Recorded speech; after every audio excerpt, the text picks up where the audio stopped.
अस्सलामु अलैकुम वरहमतुल्लाहि वबरकातुहू। रमज़ान मुबारक ख़ुसूसी तौर पर हमें यह तालीम देता है कि बुराई का बदला अच्छाई से हम दें।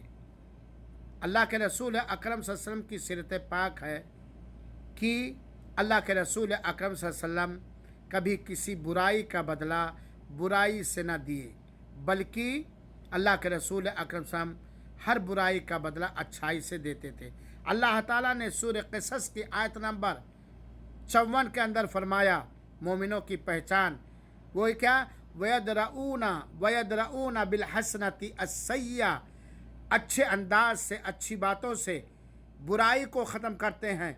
वमिम्मा रज़क़नाहुम युनफ़िक़ून, और अल्लाह के दिए हुए रिज़्क़ में से खर्च करते हैं। कुरान करीम की आयत करीमा हमें ये तालीम देती है कि हम बुरों के साथ अच्छाई से पेश आएँ, शरीयत के मिजाज के मुताबिक।